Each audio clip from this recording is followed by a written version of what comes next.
After an accident, minutes matter. Your words and actions matter even more. You need help, and you need it now. This is David versus Goliath, brought to you by Dolman Law Group Accident Injury Lawyers, a boutique firm with a reputation for going head-to-head with the insurance company giants and putting people over profits. Welcome to another episode of the David vs. Goliath podcast. I'm attorney Matt Dolman with the Dolman Law Group, and I'm with my partner in crime, Stan Gipe. Hello. I think today we're going to talk a little bit about negligent security. And this is kind of a species of claims that happens when someone gets injured, typically due to a violent act or a crime of some sort. And we're looking to hold a landlord or property owner responsible because they didn't take the proper steps. Yeah, they failed to institute proper security measures, if you will, or failed to follow proper security guidelines. Maybe they had the security guard may have had inadequate training. Maybe there wasn't proper lighting in the parking lot where someone was mugged. There's a number of different scenarios that we can take you through where this occurs. But basically, we're looking at the property owner has a duty to the individual on their property. We got to show that they breached that duty. They failed to enforce proper or failed to employ proper security measures, and that breach led to the injuries that our client has sustained. Yeah, typically you're looking at situations where, almost always the property owner's in a better position to know the dangers of any given situation than a visitor. Most of the time we're talking commercial establishments, visitors going to something. You may or may not be familiar with an area you're going to. Okay. If you operate a facility, a nightclub, something like that, that's in a high crime area. Okay. If you have reason to believe the parking lot may be dangerous, then it's incumbent upon you to take the steps to make sure your invitees and guests are safe when entering that area you have a reason to believe is dangerous. The level of security that needs to be provided is directly relevant to the area and the situation in which this event's occurring, be it a nightclub or anything else. And any prior issues that they're well aware of that have occurred on that facility or an adjacent facility. So if you're like in a shopping center and you know of previous criminal issues that have occurred in that parking lot, whether there was an assault, cars being broken into, if you're not employing the proper security measures based on that foreseeable danger, that's where we build the case off of. And you bring up a good point. I've had this particular case, and it's real interesting as a landlord, all right? Well, if you rent, let's say you own a strip mall, right? That common area, that parking lot is common area to all of, the stores in the strip mall.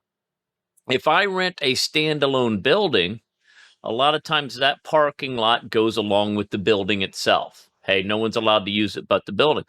Big difference. And we've had this case before. Let's say you rent to a bar, okay, a kind of a rowdy bar. Hey, what happens at 2 o'clock or 3 o'clock when the bar closes? Everybody pours down the parking lot. Right. So if you rent to that bar, you know that every morning at 2 or 3 a.m., that parking lot is likely to be full of drunk people. Drunk people who may misbehave, drunk people who tend to cause fights, drunk people who just left the bar and are shutting down and may not be in the best mood. And lack the faculties make the best decisions, sure. And what happens in those situations? That's when incidents occur. Yeah, you get it. You get fights, you get attitudes, you get all these things. So you as a property owner have a duty to step in and go, okay, if I know this bar's closing at 3 a.m. and I control the common area, I need to make sure there's security there. And adequate security, enough security for the amount of patrons or amount of individuals that you can expect to be in that parking lot at that time. And security isn't just a person, okay? Security is someone, a person may be there. There's interventional security. Hey, this security guard sees something occurring, steps in and stops it, okay? And then there's a preventive security. And these would be things like, hey, you know that crime's less likely to happen in a well-lit parking lot. You know crime's less likely to happen if you've got signs and cameras up saying you're being watched, this area is being monitored. 100%, or a store that has a sign that says we only keep $50 in the cash register at a time. Exactly. And you'll see it now. So there's a lot of, deterrent type of security also that's necessary or that's incumbent upon a property owner or landlord to take care of for people. And mostly, and I think, I could probably speak for both of us, most of the negligent security cases I've run across involve either nightclubs or apartment complexes. Yeah, for the most part, it's been apartment complexes. I've seen a few nightclubs, a lot of, fights, altercations that occur after hours. But yeah, parking lots, common areas at apartment complexes is a pretty common theme that we've seen over and over again. And many times in these apartment complexes, it's in a high crime area. It's an urban area. Not necessarily always high crime, but moderate crime with no security measures. Sometimes we've seen broken gates, broken doors, lights that are not working. Security guards that are sent home early. Or not making the proper rounds. So it's both the deterrent factor and their inability to actually properly secure the property. Right. And you got to realize, and we get this a lot even in our Tampa area, okay? As places develop, you get certain areas of town that maybe are run down and you start having people invest money and it develops. And as it's going through, you get these nice apartment complexes or condos that sit in areas where not everyone is experiencing the same sort of wealth those tenants experience. And what happens is in those neighborhoods, a lot of times you have criminals, okay? And criminals are opportunists. They're looking for that's you said exact crimes of opportunity. That's it. They're looking for a victim, okay? If there is a gate around an apartment complex to keep people out, they are less likely to go in and mug people. If there's security, they're less likely to go in and mug people. So what you look at is the opportunity. You provide the deterrent. All right. If you put an apartment complex in a high crime area and take zero precautions, people are going to get robbed in the parking lot. Okay, so the level of precaution and what you have to do is directly proportional to the risk associated with the endeavor you're on or you're involved in. Okay, if you've got an apartment complex that's in a low crime area, you're typically not having to take the same sort of steps that you would to protect an apartment complex in a high crime area. Okay. And one of the other things we see a lot in these cases is not only is it taking the right security measures and steps, okay, and putting the plan in place, it's actually seeing that the plan is carried out. Okay. Of course, the security guard's not making the rounds, the equipment not being checked on, and make sure that there's proper maintenance issues on that set equipment. I mean, these are the issues that we commonly see. Yeah, lax landowners. Yeah, non-functioning lights, non-functioning cameras, these types of things. Okay, where, hey, someone bought the property, they installed the correct measures, but then over time they've become deteriorated. They didn't keep up with them. Which, by the way, not to get off this topic, but far too often, and I'm sure you've seen it as well, when we request surveillance, the cameras were not working at the time. Oh, and it's actually more often than not. The rule is the cameras probably were not working. The exception is they have working cameras that are in order. Absolutely. I had one of these cases probably 2 years ago that involved a shooting in a parking lot. And it was exactly that. It was a high crime area. The parking lot had a fence around it, but that was it. Okay, they'd had incidents in the parking lot. They knew people hung out in the parking lot. It was one of these parking lots where people would sit on cars, have some drinks, do stuff like that, and hang out. So they had reason to believe that there were things going on in the parking lot that could lead to incidents. The security cameras didn't work. Okay, the security lights didn't work. So my guy gets shot because everyone knew that. Okay, the guy that shot him knew that the security camera didn't work. We knew that because he said something about it at the scene when it happened. So, we were able to make claims for things like that. But a lot of people, okay, when they get injured and they get injured in a crime like this, they don't realize that someone else may be responsible for it. Okay, if you get mugged in a parking lot, a lot of times you're thinking, your first thought is that criminal, okay? That criminal did this, and you're not really thinking about there may be someone else there that knew more about this or should have been responsible for providing security. And this is almost always in a situation where you're involved in visiting a commercial establishment. We got a lot of problems with malls. Okay, mall parking lots are known to be, known to be dangerous. Like Shopping centers and malls are the most common. yeah, that security guard you see driving around in the mall parking lot with the yellow and green lights flashing on top of the thing. He's not trying to catch anybody doing anything. He's showing up with lights, on him ahead of time. He's trying. That is a pure deterrent. When you're getting paid $10 to $12 an hour, you're not looking to put your life on the line again, in lieu of criminal activity. But does serve as a deterrent. Well, one thing criminals hate is witnesses. Yeah, so it serves as a deterrent. But these cases, Matt, and I feel like they get overlooked because they are sometimes the most significant injuries. We've got one right now we're working on, which is a negligent security claim involving a gunshot. Guy got some real significant injuries. And the apartment complex. Yeah, the apartment complex in question didn't take the necessary security measures. They had a plan in place that they weren't following. So I had one a couple of years ago in Clearwater, and it's a shopping center. And in that shopping center, there's a school for at-risk children, those who have committed offenses and been kicked out of their school. Generally, mostly high school kids and some junior high school. So between the ages of 12 to 18, many of them are juvenile delinquents. And I'm not labeling anyone. But knowing that, what the issue that we had in this case is one of the tenants, his son, came out of the establishment. And I'm trying not to give too many facts away because it is a confidential settlement, but he was going to his car and he was assaulted by 7 or 8 of them and attacked. And he had a broken orbital bone, shattered cheekbone, broke his jawbone. He had to undergo reconstructive surgery to his face.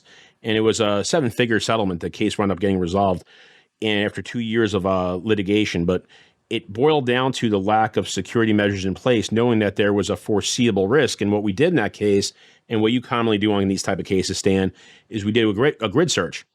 And we search all the 911 calls that have gone out from that establishment and the adjacent, not just the establishment, the parking lot, and the adjacent parking lots in that area to Clearwater Police Department and Pinellas County Sheriff's Office, and how many times they responded and what were those incidents and what happened. And it turned out that there had been 7 assaults that had already occurred in that premises, or I shouldn't say premises, that shopping center in the common area over the course of the last 5 years prior to that incident occurring. And I can see that, and this is, it's really an interesting scenario because, Matt, as you know, the number one reason a business exists mostly is profit. Okay, they want to make money. Okay, security measures are never a profit center for a business. You're never going to sit there and say, wow, look at how much money I'm making off of that new light in the parking lot. Look at how much money that security camera is making me. So the guy sitting at the top of this business, the people making the decisions, sometimes cut corners. Yeah, and those bean counters who are cutting corners, though, they don't realize the indirect benefit they'll have to their business over a period of time if they just employ the proper security measures to make people feel safe in that very parking lot, in that very common area that their establishment is located. See, but that's the long-term view. If you're they're just looking at the short view, and it's money out, and when we're going to get that money back, and because if you invest in security measures, you're going to be less profitable next month. Sure, you're right in a short period, but you have an incident that occurs on your property in the curtilage of the property, common area, and you're responsible for it due to your negligence. You overlooked a prior security concern, or you didn't have your equipment wasn't in working order. You're liable, and that's an incident that could bankrupt a business. Well, absolutely, but that is sort of a risk, as something that people tend to kick down the road. They think's not going to happen to them.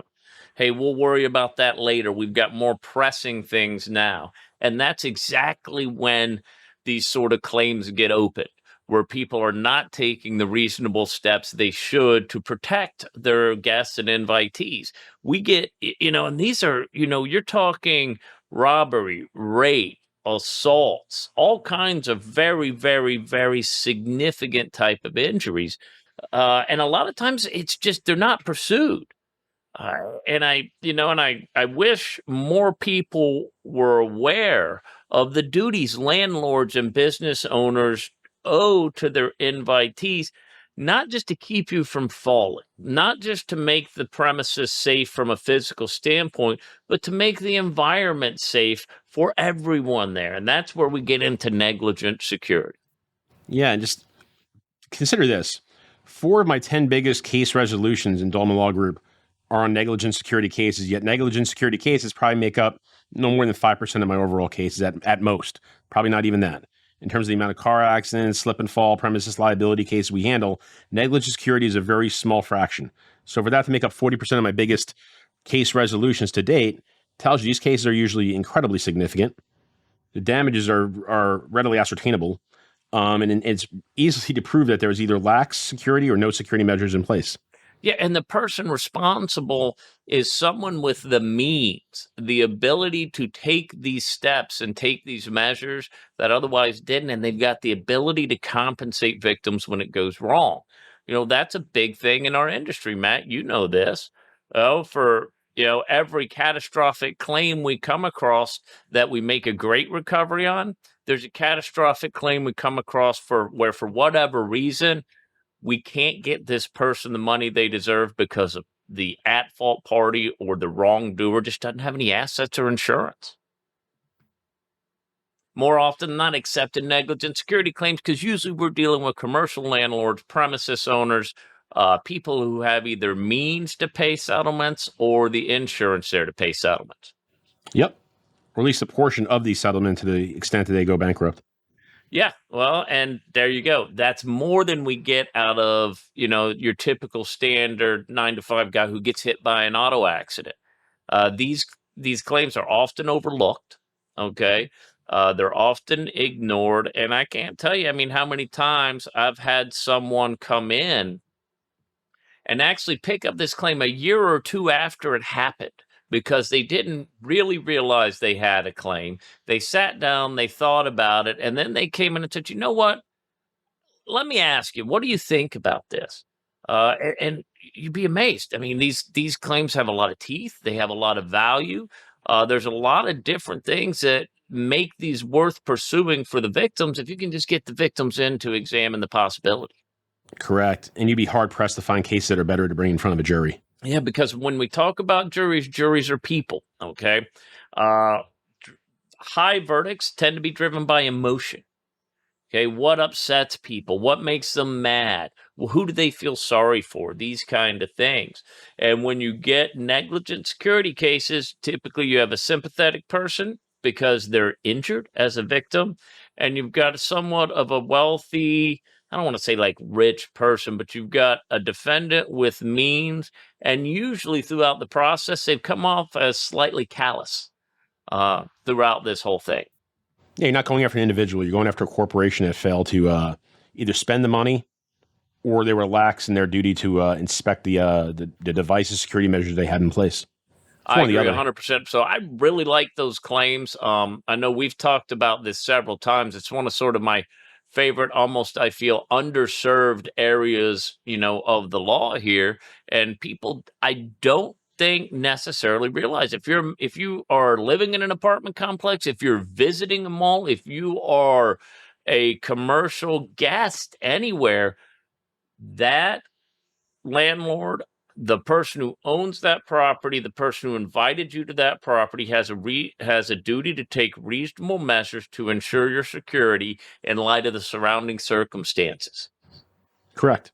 If you or a loved one, friend, colleague, whatever have you, have been injured as a result of negligence exhibited by a landlord, a property owner, give us a call today. We're always available, 833-55-CRASH. We should get a better number than just crash, because crash really just connotates auto accidents, but we cover the whole gamut of personal injuries. So 833-55-CRASH. You can reach Stan or I 24/7. We're always working. And you can reach me at matt@dolmanlaw.com, DOLMANLAW.com, and stan.gipe, Gipe, at dolmanlaw.com. Drop us a line. We'd be happy to take a look at any case, any potential claim that you may have. This is all we do. Yeah, and just so people know, and I think most people at this point in time realize it, but it never costs you a penny to have us look at the facts and tell you what we think. It's always free to come in and say, hey, this happened. Do I have a case? The type of law we do, it's contingency based, it's injury law. So if you got any questions whatsoever, don't hesitate to give us a call. Well, that wraps up another episode of the David vs. Goliath podcast. I'm Matt Dolman. Thank you and have a great day. Stan?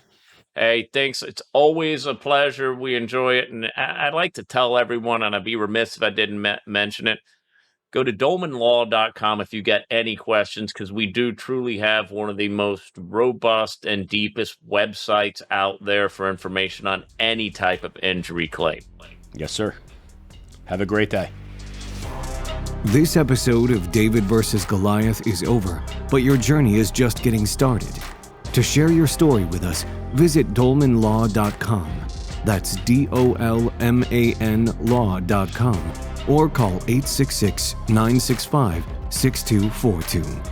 The insights and views presented in David vs. Goliath are for general information purposes only and should not be taken as legal advice for any individual case or situation. The information presented is not a substitute for consulting with an attorney, nor does tuning into this podcast constitute an attorney-client relationship of any kind. Any case result information provided on any portion of this podcast should not be understood as a promise of any particular result in a future case. Dolman Law Group.